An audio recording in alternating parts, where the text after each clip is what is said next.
दोस्तों, बुआ ने अपने भतीजे की एक बार फिर से पार्टी में वापसी करा दी है। जी हाँ, हम बात कर रहे हैं बसपा सुप्रीमो मायावती की, जिन्होंने पिछले रविवार को अपने भतीजे आकाश आनंद को पार्टी में न सिर्फ वापसी कराई है उनकी, बल्कि साथ ही साथ उन्हें चीफ नेशनल कोऑर्डिनेटर बनाकर पार्टी में नंबर 2 की पोस्ट भी दे दी है। नमस्कार दोस्तों, मैं हूं अनूप श्रीवास्तव। इस वीडियो में हम बात करेंगे मायावती के भतीजे आकाश आनंद की बहुजन समाज पार्टी में वापसी के,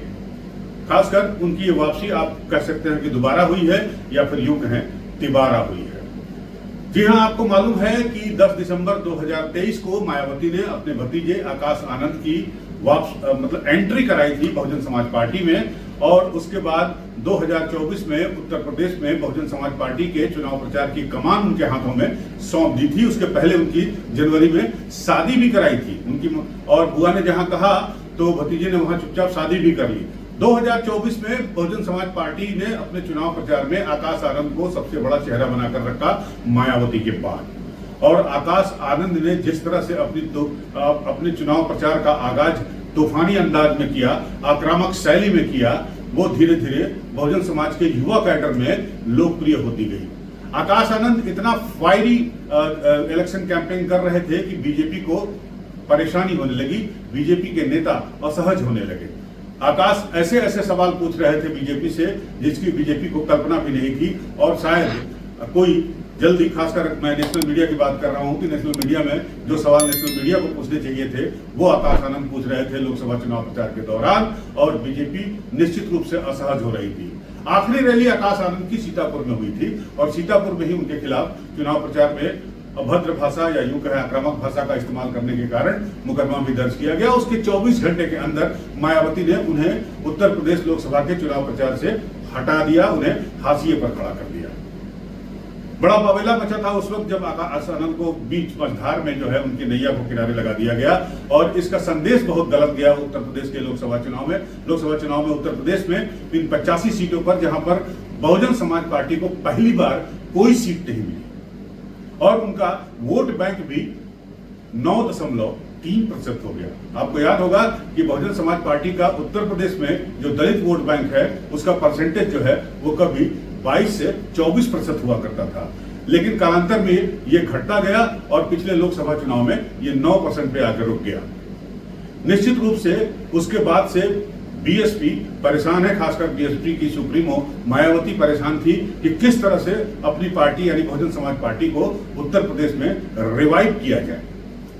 उन्हें कोई रास्ता नहीं दिख रहा था, इसलिए लोग कह रहे हैं, जो विश्लेषक हैं, चुनावी विश्लेषक हैं, राजनीतिक विश्लेषक हैं, उनका कहना था कि आकाश आनंद की वापसी मायावती के लिए आनंद की भी बात है और साथ ही साथ मजबूरी भी है, क्योंकि अगले 1 साल के बाद 2025 चल रहा है, आधा लगभग बीत चुका है, और 1 साल 6 महीने के बाद जो है अगला साल जो होगा वो चुनावी होगा, और चुनावी साल में जो है चुनावी गतिविधियां शुरू हो जाएंगी। और उत्तर प्रदेश में अगर बात करें तो 3 ही पार्टियां हैं, बीजेपी, समाजवादी पार्टी और बहुजन समाज पार्टी, जिसमें से बहुजन समाज पार्टी आज की तारीख में हाशिए पर है। मुख्य धारा में आने के लिए मायावती बुरी तरह छटपटा रही है। 1 साल के बाद चुनाव होंगे उत्तर प्रदेश में, 1.25 साल के बाद, और उसमें अगर बहुजन समाज पार्टी का प्रदर्शन खराब रहा जैसा कि पिछले लोकसभा चुनाव में हुआ, तो निश्चित रूप से पार्टी का वजूद मिटने का खतरा मायावती के सामने पैदा हो गया है, पहली बात। दूसरी बात कि मायावती ने पिछली बार कहा कि वो अपना उत्तराधिकारी किसी को घोषित नहीं करेगी। उसके पहले आकाश आनंद को जब उन्होंने पार्टी में एंट्री कराई थी, उसके बाद उन्होंने कहा था कि उनके भतीजे उनके उत्तराधिकारी हो सकते हैं, लेकिन लोकसभा चुनाव में जब उनको हटाया चुनाव प्रचार से, उसके बाद फिर जुलाई में वापस लिया, लेकिन फिर आकाश आनंद और उनके ससुर अशोक सिद्धार्थ पर पार्टी विरोधी गतिविधियों का आरोप लगाते हुए और उनको पार्टी से बाहर का रास्ता दिखा दिया। अशोक सिद्धार्थ यानी आकाश आनंद के ससुर को तो मायावती ने माफ नहीं किया, लेकिन लगातार जिस तरह से आकाश आनंद अपनी बुआ से माफी मांग रहे थे, तो आखिरकार मायावती का दिल पिघल गया और उन्होंने भतीजे की वापसी, न सिर्फ वापसी कराई बल्कि पार्टी में नंबर 2 का ओहदा भी दे दिया है। आपको बता दूं कि बीएसपी में chief national coordinator Akash Anand के बाद 3 नेशनल कोऑर्डिनेटर और होंगे जो सीधे आकाश आनंद को रिपोर्ट करेंगे, और ये चारों अब डायरेक्ट उनको जो है आकाश आनंद के जरिए मायावती को रिपोर्ट करेंगे। इसी से आप अंदाजा लगा सकते हैं कि आकाश आनंद की कितनी धमाकेदार वापसी हुई है और कितनी बड़ी जिम्मेदारी उनको दी गई है। तो निश्चित रूप से अब मायावती को भी लग रहा होगा, जिनकी उम्र का तकरीबन 67-68 साल हो चुकी है, कि अब पार्टी को एक युवा नेतृत्व की जरूरत है, एक युवा नेता की जरूरत है, जो पार्टी की न सिर्फ कमान संभाल सके बल्कि कैडर का जो विचार है, पार्टी की जो विचारधारा है, काशीराम और B.R. अम्बेडकर जी का जो सोच है, और जिसको काशीराम ने पूरे उत्तर प्रदेश में फैलाया, और उसी उर्वरा जमीन पर जो है मायावती की सरकार बनी, और मायावती ने 4 बार सरकार बनाई, 4 बार मुख्यमंत्री पद का शपथ दिया, और 2007 में अपने दम पर इसी विचारधारा की बदौलत और सोशल इंजीनियरिंग की बदौलत अपने दम पर उत्तर प्रदेश में सरकार बनाई। लेकिन उसके बाद से लगातार बहुजन समाज पार्टी का उत्तर प्रदेश में जनाधार घटता जा रहा है, और अब तो ये स्थिति आ गई है कि अगर अगले चुनाव में बहुजन समाज पार्टी ने अच्छा प्रदर्शन नहीं किया तो उसका अस्तित्व खतरे। अब चुनाव की बात कर रहे हैं तो आपको पता ही है कि नवंबर में अब से 4 महीने के बाद जो है बिहार में चुनाव होने वाले हैं, और कभी बिहार का, मध्य प्रदेश का, पंजाब का, हरियाणा का चुनाव मजबूती से लड़ने वाली बहुजन समाज पार्टी इस बार भी अपने उम्मीदवार बिहार में खड़ा करेगी। हालांकि बिहार में रामजी गौतम जो है चुनाव प्रचार का कार्य देख रहे हैं, जो नेशनल कोऑर्डिनेटर हैं, लेकिन उम्मीद ये की जा रही है कि आकाश आनंद को बिहार की चुनावी दंगल में भी उतारने का काम मायावती करेंगी। उत्तर प्रदेश में संगठन का काम को वो देखेंगे ही, साथ ही साथ उत्तर प्रदेश में कैडर को मजबूत करने, पार्टी का जनाधार बढ़ाने और संगठन को मजबूत करने में उनकी महत्वपूर्ण भूमिका होगी।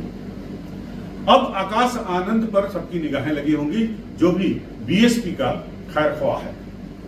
क्योंकि आकाश आनंद को न सिर्फ पार्टी का जनाधार बढ़ाना है, वोट बैंक बढ़ाना है, वो वोट बैंक जो कभी सारे दलित समुदाय का एक सेंटर हुआ करता था, एक केंद्र हुआ करता था बहुजन समाज पार्टी, जो सारे दलित समुदाय के जो लोग हैं तमाम जातियों में बटे हुए, वो सारे मायावती को वोट देते थे। लेकिन आज की तारीख में राजनीतिक विश्लेषकों का मानना है कि सिर्फ उत्तर प्रदेश का जाटव ही जो है वो मायावती के साथ खड़ा है, बाकी जो दलित समुदाय है, दलित वोट है, वो बिखर रहा है और बट रहा है बीजेपी, समाजवादी पार्टी और कांग्रेस में। आकाश आनंद की मुख्य काम, उनका मुख्य उद्देश्य यही होगा कि जो वोट बैंक उनकी पार्टी के हाथों से सरक रहा है उसे मजबूती से पकड़ा जाए और उसे वापस लाया जाए। इसके अलावा मायावती की भी उनके ऊपर नजरें रहेंगी कि आकाश आनंद ने जो ट्वीट किया पिछले महीने और माफी मांगी, और उन्होंने कहा कि बुआ ने जो हमको रास्ता दिखाया है हमको उसी पे चलना है। एक बार फिर से उन्होंने जब कल रविवार को ज्वाइन किया उन्होंने पार्टी को, तो एक बार फिर उन्होंने यही बात दोहराई कि वो बुआ के बताए हुए रास्तों पर चलेंगे, उनके आशीर्वाद लेकर काम करेंगे और बहुजन समाज पार्टी की जो विचारधारा है उसे मजबूत करने का काम करेंगे। तो सबकी निगाहें इस पर भी रहेंगी कि किस तरह से आकाश आनंद जो है वो पार्टी को आगे बढ़ाने का काम करते हैं, सबको साथ लेकर चलते हैं, या पिछली बार जो उन पर आरोप लगे थे उनके और उनके ससुर के ऊपर कि पार्टी के अंदर एक वो दूसरी पार्टी बना रहे थे, एक धड़ा बन गया था जो उनसे जुड़ा हुआ था, और उसकी वजह से जो है तमाम शिकायतें मायावती तक पहुंच रही थी, और अल्टीमेटली जब उन शिकायतों को मायावती ने सही पाया तो उनके ससुर को न सिर्फ बाहर का रास्ता दिखाया बल्कि अपने भतीजे को भी बाहर का दरवाजा दिखा दिया था। लेकिन भतीजे के माफी मांगने पर बुआ का दिल पिघल गया और भतीजा एक बार फिर शान से पार्टी में वापस लौट आया है। सबकी निगाहें उस पर बनी हुई हैं कि किस तरह से आगे वो काम करते हैं। क्या आकाश आनंद जो है उत्तर प्रदेश में एक बार फिर से बहुजन समाज पार्टी को एक तीसरी ताकत बनाने में कामयाब होंगे? ये एक बड़ा सवाल है, क्योंकि एक तरफ अगर पिछले 10 सालों की बात करें तो एक तरफ जहां बहुजन समाज पार्टी अपना वोट बैंक खो रही थी, वहीं दूसरी तरफ आजाद समाज पार्टी के नेता चंद्रशेखर जो है वो जमीन अपनी बना रहे थे। पिछले चुनाव में चंद्रशेखर जो है वो दलित वोटों की बैंक पर नगीना से जीत गए चुनाव। हालांकि सभी दलों ने कोशिश की, आनंद आकाश ने भी वहां पर चुनाव प्रचार किया था, लेकिन वहां हालत ये हुई कि चंद्रशेखर आजाद न सिर्फ जीते बल्कि बहुजन समाज पार्टी के उम्मीदवार की जमानत तक जब्त हो गई, उनकी जमानत नहीं बचा पाए। तो अब बीजेपी, समाजवादी पार्टी के अलावा जो है बहुजन समाज पार्टी के सामने चंद्रशेखर आजाद रावण की